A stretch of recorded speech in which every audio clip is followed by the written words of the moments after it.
हम पढ़ेंगे happy Prince की समरी। ऑलरेडी मैंने इसका एक्सप्लेनेशन वीडियो डाल दिया है, लेकिन समरी इज इम्पॉर्टेंट जिससे हमारा चैप्टर का रैपिड रिवीजन हो जाए at the end of the exam. ठीक है।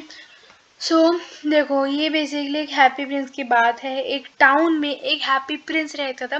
चैप्टर को टाइटल को उन्होंने हैप्पी प्रिंस करा गया, हैप्पी प्रिंस बोला गया। हैप्पी प्रिंस इसलिए बोला गया है क्योंकि वो पूरी जिंदगी हैप्पी रहा है। Sorrow was not allowed to enter in his palace. और उसकी डेथ के बाद जस्ट बिकॉज वो हैप्पी था तो उसका जो स्टैचू था it was placed in the middle of the town. ठीक है। सो जो स्टैचू था वो बहुत सुंदर था। It was covered with gold. Gold के जो पीसेज आते हैं और उसके जो आईज थी उसमें दो प्रीशियस एकदम सेफायर, बेसिकली एक टाइप का ज्वेल होता है। ठीक है। सेफायर के स्टोन उस पे लगा रखे थे। और जो उसकी स्वर्ड होती है, जो उसकी तलवार होती है, उस पे दे नहीं रखा है। ठीक है। उसकी जो तलवार होती है उसके हैंडल पे एक रूबी स्टोन फिट किया गया था और उसे सेंटर पे प्लेस किया गया था टाउन के, जहाँ से वो जितने भी लोग हैं उनकी चर्चाएं रखता था वो किस सिचुएशन में है। तो वो देखता था दैट जो पीपल है they lived in lot of poverty, बहुत गरीबी में है। ठीक है। तो इससे ना उसे बहुत दुख होता था। ठीक है। Because he is helpless, he could not do anything. So he used to just weep to see the plight of his people, that किस सिचुएशन में है पीपल। ठीक है। So one day there was a swallow bird who is going to Egypt अपने दोस्तों से मिलने। So on the way night में उसने सोचा just to take the shelter. सो वो जो है, जो हैप्पी प्रिंस है उसके फीट पे, आपको पता है जब भी कोई स्टैचू होता है ना तो ऐसे गोल गोल आकार होता है, उसके ऊपर बना हुआ होता है। सो उसके फीट पे उसने सोचा okay let us just take some rest. ठीक है। सो उसने बर्ड ने रियलाइज किया दैट जो स्टैचू है ना वो रो रहा है क्योंकि उसके ऊपर आंसू गिर रहे थे। और रियलाइज किया the plight of the prince. Basically plight होता है एक्सट्रीम सिचुएशन, कह सकते हो दुख भरी सिचुएशन।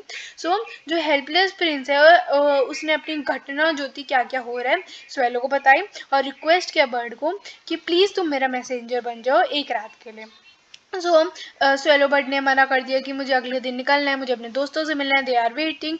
लेकिन उसके बाद जब प्रिंस बार बार कहता रहा सो द बर्ड अग्रीड और उसने क्या किया, जो उसके स्वर्ड से रूबी स्टोन था वो निकाला और एक गरीब सीमस्ट्रेस को दे दिया। क्यों दिया? क्योंकि जो पुअर सीमस्ट्रेस थी she was very poor and tired और उसका जो बेटा था, उसका जो बीमार बेटा था, ही वॉज वेरी इल। तो उसके पास कुछ नहीं था except to give him some river water. So इसलिए एक उसे रूबी दे दी। उसके बाद अगली सुबह द नेक्स्ट मॉर्निंग जैसे ही वो गुड बाय कहने गया, जो स्टैचू है वो कन्विंस कर लेता है, हैप्पी प्रिंस कन्विंस करता है कि तुम प्लीज एक और दिन रुक जाओ, उसके बाद तुम चले जाना। उस दिन जो बर्ड था उसने उसके आंखों से जो हैप्पी प्रिंस का स्टैचू था उधर से एक सफायर का स्टोन निकाला और एक यंग प्ले राइट को दे दिया जो कि बहुत गरीब था। उसके पास फायरवुड आग खरीदने के लिए भी पैसे नहीं थे और उसके हाथ ठंड से जम रहे थे, उसके पास खाने के लिए भी पैसे नहीं थे और उसने दे दिया सो दैट वो अपने डायरेक्टर ऑफ थिएटर का एक प्ले था वो कंप्लीट कर सके। अब तीसरे दिन भी बर्ड को जाना था लेकिन प्रिंस ने रोक लिया। तो उसने सेकंड सफायर स्टोन दिया पुअर माच गर्ल को, गरीब माचिस बेचने वाली लड़कियों को, क्योंकि वो रो रही थी क्योंकि उसकी जितनी भी माचिस थी वो गटर में गिर गई थी और अगर इसके पापा को पता लगा तो उसके जो पापा है वो उसे मारते हैं बिकॉज ऑफ दिस लॉस। ठीक है। अब इस टाइम तक ये जो वेदर था बहुत ठंडा हो चुका था और बर्ड जो थी उसे एक अटैचमेंट हो गया था स्टैचू के साथ स्वेलो को एंड अब वो उसे छोड़ के नहीं जाना चाहती थी। सो अब जस्ट बिकॉज जो बर्ड था उसने जितने भी सफायर के स्टोन्स थे वो किसी ना किसी को दे दिए थे, तो अब जो स्टैचू था वो ब्लाइंड बन गया था। सो बर्ड ने डिसाइड किया that he will not leave the statue. तो जो हैप्पी प्रिंस था उसने कहा दैट तुम आसपास देखो सिटी में क्या हो रहा है, और जस्ट बिकॉज वो ब्लाइंड हो गया था वरना वो पहले देखता था। और उससे कहा कि क्या क्या लोगों की कंडीशन हो रही है तुम वो मुझे बताओ। तो बर्ड जो था उन्होंने बताया दैट हाउ जो रिच है they were enjoying in their beautiful houses, they are just dancing, whereas जो बेगर्स है they are just standing at the gates, है ना। पुअर जो है गरीबी का जीवन जी रहे हैं। नाउ हैप्पी प्रिंस के अब कोई ऐसे प्रीशियस स्टोन्स तो थे नहीं, तो उसकी जो बॉडी पे गोल्ड के फॉइल लगे हुए थे उसने कहा कि जितने भी नीडी है उन्हें तुम ये दे दो। सो शुरू में जो स्टैचू ऑफ द प्रिंस था उसने अपनी गोल्ड की कवरिंग भी खो दी और अब वो एक डल और ग्रे स्टैचू बन गया। एंड जो पुअर था दे बिकम जॉयस क्योंकि उनको खाना मिल गया, खाना खाने के लिए खाना मिल गया। ठीक है। तो जो स्वेलो बर्ड था अब वो ठंडे वेदर की वजह से अब उसे पता था दैट उसकी डेथ आने वाली है, तो वो स्टैचू को इन्फॉर्म कर देता है दैट अब उसे निकलना होगा, और स्टैचू कहता है दैट कैन यू किस मी।